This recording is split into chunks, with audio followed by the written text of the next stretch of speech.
Hey guys, Kevin Auto Insider here. So today we'll be installing the reverse camera. This position here is not the final, but a target of the view. So I've already done the cable and also for the connection.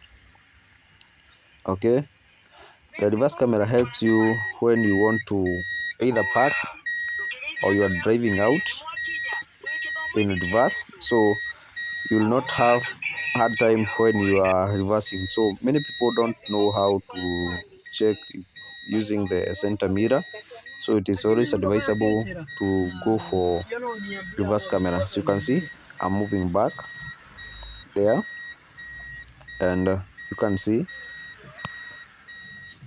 that's how it's able to work. After everything, we turned everything to intact and the client was happy. So in case of such inquiries or installation, remember to contact me.